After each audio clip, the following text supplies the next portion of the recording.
जो अपने 9 आतंकी ठिकानों के नेस्तनाबूद होने और भारत के जवाबी हमले से करहा रहे पाकिस्तान के हौसले पस्त दिख रहे हैं। दरअसल भारतीय सेनाओं ने जिस बहादुरी और होशियारी से पाकिस्तान के ड्रोन मिसाइल को हवा में ही उड़ा दिया और उनकी गोलाबारी का पूरी ताकत से जवाब दिया, इससे पाकिस्तान पूरा दिन खामोश दिखा।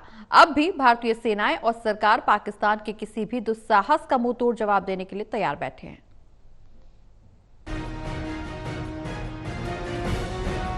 पाकिस्तान के आतंकी ठिकानों पर भारत के मिसाइल अटैक के बाद तिल मिलाए पाकिस्तान की आर्मी ने भारत के सीमावर्ती क्षेत्रों में लगातार गोलीबारी, ड्रोन अटैक और मिसाइलें दागकर अपनी बहादुरी दिखानी चाहिए, पर उसके हाथ कुछ नहीं लगा, क्योंकि भारतीय सेनाओं ने अपने शौर्य और अत्याधुनिक तकनीक के हथियारों से पाक के ड्रोन और मिसाइलें हवा में ही मार गिराई।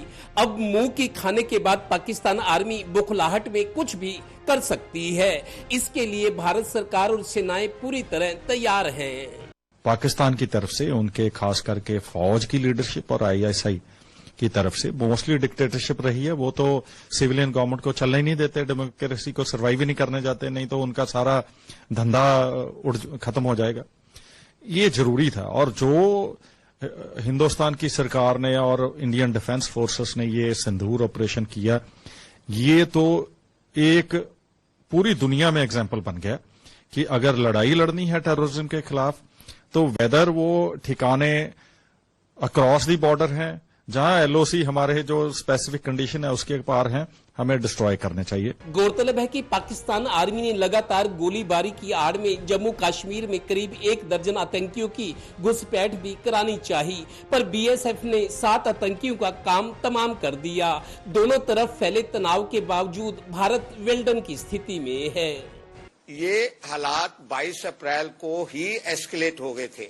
सोच समझ के पाकिस्तान की तरफ से, और खास करके जनरल, जिसको हम जनरल कहना भी अच्छा नहीं लगता, वो मुल्ला मुनीर आसिम जो है, जो उसने काम किया जहर उगलने का, उसके बाद कुछ न कुछ इस तरीके का वहां से टेररिस्ट ने करना एंटिसिपेटेड था, पता था कि ऐसा कुछ हो सकता है, और वो हुआ।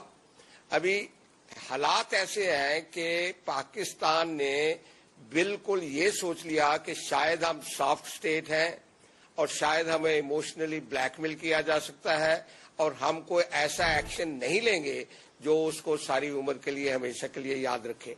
पर बड़ी खुशी की बात है और हम फॉर्चुनेट हैं कि हमारी गवर्नमेंट जो है, एक ने उसने डिसाइसिव एक्शन, उन्होंने सोचा कि क्या करना है, टाइम लगा। उन 14 दिनों में शायद फाइन ट्यून करके सारे वेपन सिस्टम, सारा तरीका, और एंटीसिपेट करके कि हम करेंगे तो उसका क्या रिएक्शन होगा। यही नहीं, पाकिस्तान को अपनी हरकतों और आतंकियों को पनाह देने के चलते अब यही आतंकी उसके लिए भस्मासुर बन गए हैं और पाकिस्तान चौतरफा घिर गया है।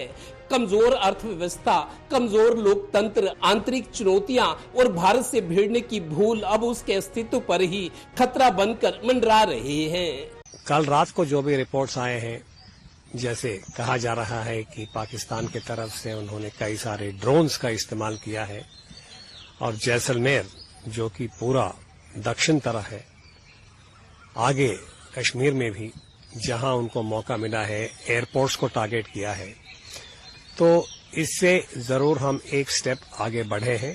साथ साथ भारत का भी रिस्पांस रहा है। पाकिस्तान के मीडिया के रिपोर्ट्स के मुताबिक कहा जा रहा है कि लाहौर तक पहुंचा है।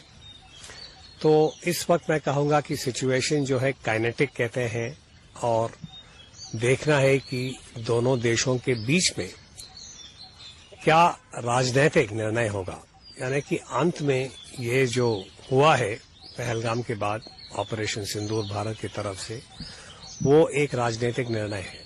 गौरतलब है कि भारत के जवाबी जोरदार हमले से पाकिस्तान ने भारी तबाही के बावजूद पंजाब, जम्मू कश्मीर, हिमाचल, हरियाणा, राजस्थान से लेकर गुजरात तक हमें चौकन्ना रहने और अपने अपने क्षेत्रों में प्रशासनिक हिदायतों का पालन करने की दरकार है, क्योंकि 1965, 1971 और 1999 में कारगिल युद्ध समेत भारत से वो तीनों लड़ाइयां हार चुका है और इस बार उसका सामना न्यू इंडिया से है। ट्रेलर देख चुका, पिक्चर अभी बाकी है।